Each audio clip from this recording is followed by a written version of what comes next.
मुसळधार पावसामुळे पोलादपूर जनजीवन विस्कळीत, आपत्तीजन्य परिस्थिती हाताळण्यासाठी सर्व यंत्रणा सज्ज।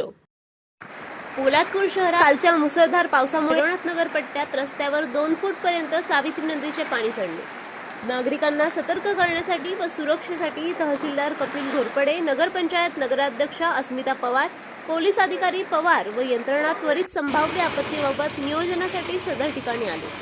वाहतुकीसाठी सदर मार्ग बंद करण्यात आला आहे। कालच्या मुसळधार पावसामुळे आनंदनगर येथे पडलेले झाड नगरपंचायत माध्यमातून हटवून रस्ता मोकळा करण्यात आला।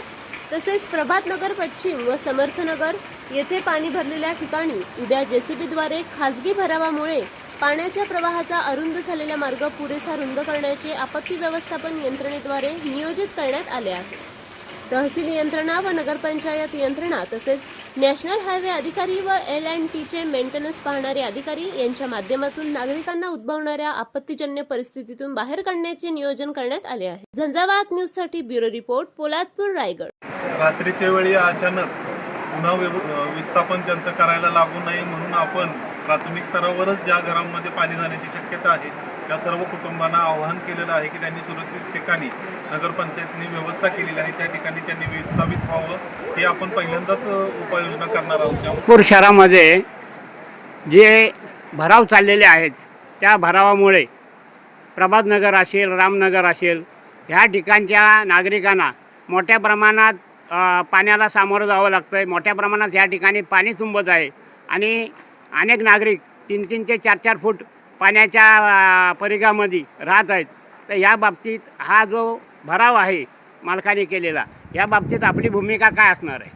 वास्तविक पाहता ही परिस्थिती नैसर्गिक नाले याच्यावर त्यांनी अनधिकृतपणे केलेल्या भरावामुळे झालेलं आहे। त्या बाबतीत आपण त्यांना विविध कायद्याच्या अंतर्गत नोटिसा बजावलेल्या आहेत। या परिस्थितीमध्ये संबंधितांनी तो भराव काढून घेणं अपेक्षित आहे, तसा त्यांनी तो वेळेत काढून घेतला नाही तर तो प्रशासनामार्फत काढला जाईल याची त्यांना जाणीव करून देण्यात आलेली आहे। तो आपण काढून देखील घेतलेला आहे। पाण्याचा निचरा होणं आवश्यक आहे त्या नैसर्गिक नाल्यातून तो आपण करून घेतलेला आहे। हा झालेला खर्च संबंधितांकडून वसूल करण्यात येईल। संबंधितांनी देखील त्याबाबत संमती दर्शवलेली आहे, त्यांनी त्याबाबत सहकार्य आपल्याला केलेलं आहे। आम्ही नागरिकांना या घटनेच्या अनुषंगाने आवाहन करत आहोत की आपल्या खाजगी जमिनी जरी असल्या तरी नैसर्गिक ज्या नदी नाल्या आहेत हे आपण कुठेही थांबवण्याचा अडवण्याचा प्रयत्न करू नये। प्रशासन म्हणून त्याबाबत आपणावर कडक कारवाई केली जाईल याची जाणीव आपण त्यांना नोटिसीमार्फत दिलेली आहे। मुख्याधिकाऱ्यांना ज्या वेळेला परवाच्या दिवशी जिथे पाणी आलेलं तिथे प्रत्यक्षात आम्ही जाऊन आलेलो, मुख्याधिकारी पण तिथे होते। तर त्यांच्या ह्याच्याप्रमाणे तहसीलदार साहेब बोललेले आहेत त्या दोन्ही ह्याच्यानी आम्ही प्रयत्न करत आहोत। परवाच्या दिवशीसुद्धा आम्ही ज्यांनी भराव केलेला होता, महाडिक म्हणून आहेत त्यांच्या इथे भराव होता, तो भरावसुद्धा आम्ही तिकडे घेऊन जिथे पाण्याचा हे होत होता, जिथे फुटलेलं होतं पाण्याचा बांध, तो बांध आम्ही परत व्यवस्थित तिथे करून घेतलेला आहे।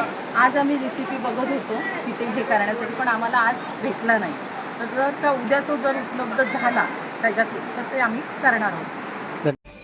कृपया झंझावात सोबत जोडून राहण्यासाठी लाईक करा, शेअर करा, सबस्क्राईब करा आणि बेल आयकॉनवर क्लिक करा।